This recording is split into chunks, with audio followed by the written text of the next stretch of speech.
look like you just seen a corpse. Well, the roads are effed, and something's wrong with the generator. Which generator? All of them. Can't get on the internet! Also, there's a dead body under your porch. Holy!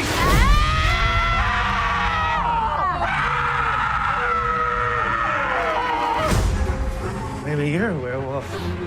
Maybe you're a werewolf. You're a werewolf. You're a werewolf. You're a werewolf.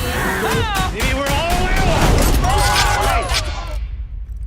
Are we really in a Mexican standoff right now? Baby, don't say Mexican. Just stand up. I love your green screen. Wow, you know how many women tell me that every day? Hi, Michael. I'm Michaela, Jeff in Las Vegas. Thank you for joining me this morning. Oh, it's so nice to meet you. Thank you, Jeff. Man, I love this film. I love a comedy that reflects my sense of humor, you know, and there's so many what I call moments in this movie. Someone under their breath, a look, or, I mean, it's just, this movie demands multiple screenings just so you can catch everything, you know? And just because when you get this big ensemble, you're trying to watch everything that's going on and you're going to miss something, you know? So I was just like laughing at something like, oh, what did he do? Or something. So this movie is just packed. You know, this is a comedian's dream. I love this film. And, you know, Michael, I hear you're part of the power couple in Beaverfield. It's true. Yeah, Beaverfield's own, Pete and Trish. Don't mess with them. They're serious. And Michaela, your character, you know, she's into arts and crafts. There's a new ranger in town, and she can't help but bring him a welcome wagon gift, right? Yeah. You know, sometimes you make a snow angel, and you know, she's really trying to be the welcome wagon for this town. And you know, it's funny because I moved to a small town one time, and about a couple of years ago, not one time. It was my first time in a very small town, and you don't realize that, you know, it's not like if you don't like somebody, it's too bad because you're going to see them all the time. Like nobody really prepares you for that in a small town. And so that was sort of I was kind of trying to channel that lady a little bit.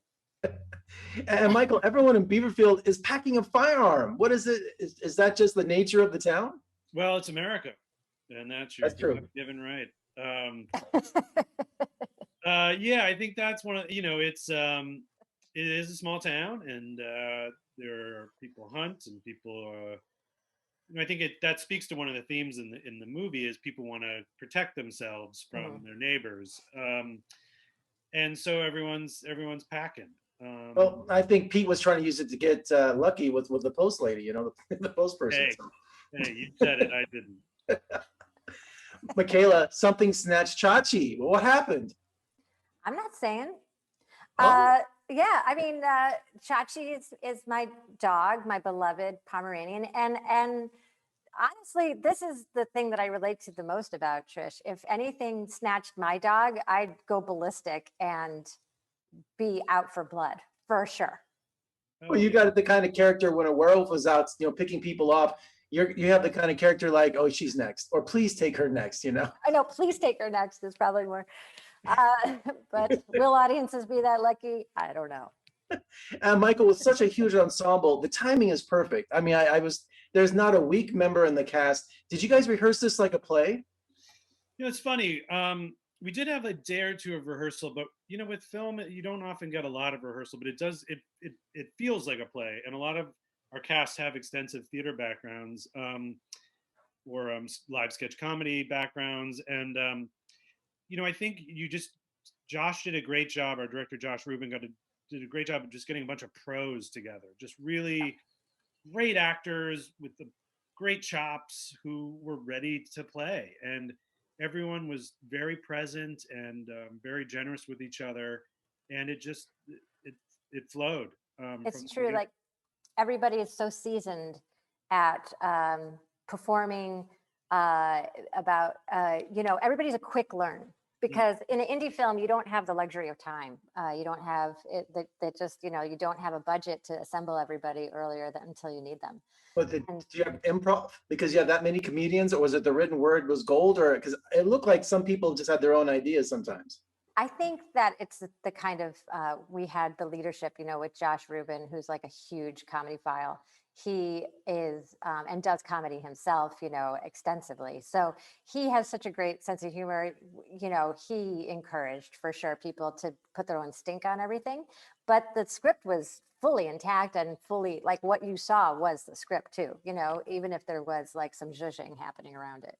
Yeah, I think the best improv happens, especially in narrative form, when you have a good foundation to leap off of. So Yeah. the script was this incredible outline, and it was very specific. But then you get all these weirdos together, and we had the material to leap off of. And Josh, like Michaela was saying, he would often throw in the best one-liners. Like off camera, it'd be like, "Say this," and you're like, "Oh God, that's brilliant." And so he was leading that improvisatory impulse from the get-go.